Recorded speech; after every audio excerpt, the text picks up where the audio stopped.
आज नई दिल्ली के होटल हयात में वैश्विक भू राजनीतिक और आपूर्ति श्रृंखला में अस्थिरता के बीच भारत स्थित अमेरिकी दूतावास के प्रमुख वाणिज्यिक अधिकारी जियाबिंग वेग ने अमेरिका भारत को ऊर्जा सुरक्षा और आर्थिक विकास हासिल करने के लिए उच्च गुणवत्ता वाले उत्पादों और सेवाओं के निर्यात के संदर्भ में भारत के साथ सहयोग करने के लिए सहमति जताई। वहीं आज Indo American chamber of commerce के तीसरे ऊर्जा शिखर सम्मेलन को संबोधित करते हुए जियाबिंग वेग ने कहा कि दोनों देशों के बीच सहयोग वैश्विक ऊर्जा क्षेत्र में परिवर्तनकारी बदलाव ला सकता है। इस मौके पर summit chair Sunil Jain, MIT university chancellor doctor Atul Chauhan, NITI Aayog के एडवाइजर राजनाथ राम, विनय रस्तोगी समेत कई एनर्जी क्षेत्र की बड़ी हस्तियां मौजूद रही। ब्यूरो रिपोर्ट, सबका समय, दिल्ली। आज की जो समिट है वो एनर्जी से रिलेटेड समिट है और इंडो यूएस रिलेशन में एनर्जी का बहुत महत्व है। जब मैं एनर्जी की बात करता हूं तो वो ऑयल एंड गैस भी है, वो न्यूक्लियर भी है और रिन्यूएबल्स भी है। तो दोनों देशों के लिए ये बहुत महत्वपूर्ण है कि हम कोलैबोरेट करें। यूएस हमें न्यूक्लियर की टेक्नोलॉजी दे सकता है, इंडिया एलएनजी इंपोर्ट कर रहा है और ज्यादा कर सकता है, तो which will help in the trade balance.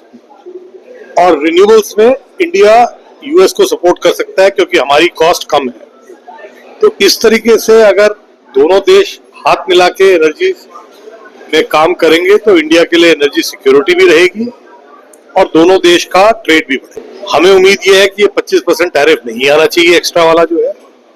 Actually तो दूसरा 25 भी नहीं आना चाहिए और एक बायलैटरल टॉक से इस इशू को रिजॉल्व करना चाहिए। और कई मुद्दे जो है हम लोगों की उससे बहुत बाहर है और उम्मीद करते हैं कि बेटर सेंस विल प्रिवेल और दोनों देशों के संबंध मजबूत जैसे थे वो रहेंगे। अगर टैरिफ आता है तो हाँ, थोड़ा बहुत तो कड़वाहट रिलेशनशिप में आती है। प्रधानमंत्री ने जो टारगेट दिया था वो कहा है कि 2070 में हम नेट जीरो हो जाएंगे। बाकी इंडस्ट्री की कोशिश है कि 2050-60 तक ही नेट जीरो हो जाए। तो अगर आप देखेंगे इंडिया आज की डेट में रिन्यूएबल में थर्ड लार्जेस्ट हो गई, तो उम्मीद है कि और 2 साल के बाद हम सेकंड लार्जेस्ट हो जाएंगे। तो लो कार्बन की तरफ हमारी बढ़ोतरी है, पर क्योंकि हमारी डिमांड एनर्जी की बहुत बढ़ रही है, हमारे लोगों की एस्पिरेशन बढ़ रही है, हर एक घर में TV, fridge, car, air conditioner चाहिए, तो डिमांड भी बढ़ रही है।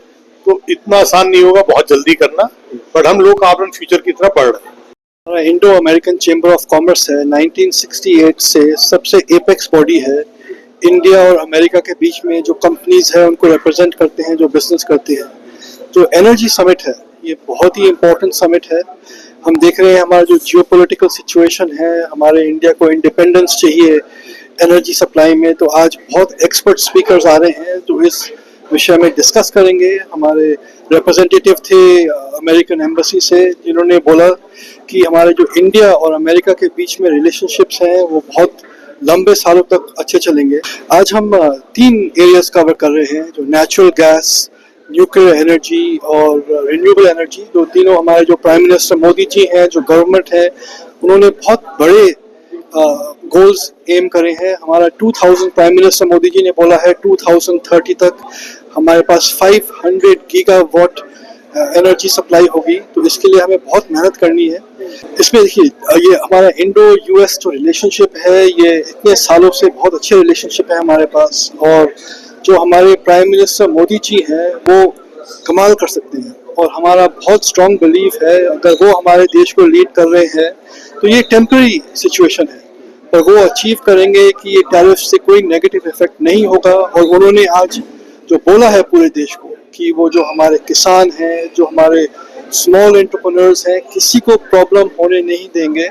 और इसी विश्वास के साथ मुझे बहुत कॉन्फिडेंस है कि हमारे इंडिया और अमेरिका के बीच में जो रिलेशनशिप्स हैं फ्यूचर में भी ठीक रहेंगे। ये प्रोग्राम एक अच्छा है। ये प्रोग्राम इन्होंने मल्टी स्टेक होल्डर इन सभी को बुलाया है, इन्होंने सभी से अपना व्यूज ले रहे हैं और एक बायलैटरल एंड कोऑपरेटिव फ्रेमवर्क में, मतलब अब चूंकि अब Indo American chambers of commerce है, अब स्ट्रॉन्ग रिलेशनशिप किसी कंट्री के साथ कैसे बनाया, या साथ में साथ हमको को अपने जो डोमेस्टिक रिसोर्सेस हैं उसको कैसे एक्सप्लॉइट किया जाए, एनर्जी सिक्योरिटी एस्पेक्ट को कैसे ध्यान में रखा जाए, अफोर्डेबिलिटी एस्पेक्ट को कैसे ध्यान में रखा जाए, ये सब चीज़ों पे चर्चा हो रही है।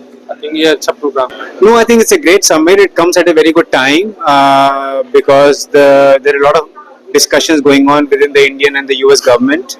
There's also a lot of talk about tariffs. So now the need of the hour is for the countries to come together, collaborate, because we have a lot of different things like technology, financing, deployments, government policy, where the countries can kind of pool their resources and work together. So it's a great summit, very interesting to meet the different stakeholders, and I hope we come up with a solid game plan. It is a chance to meet different stakeholders, collaborate on ideas, listen to different viewpoints, and understand what it means for our business. Yes, I mean, in the short run, there will be an impact. The prospect of exports from India is going to take a hit to the US, but I think over a short to mid run after that, the Indian companies will find ways to adjust their production. They'll come up, they will re-strategize, and they will find other markets to sell the products in.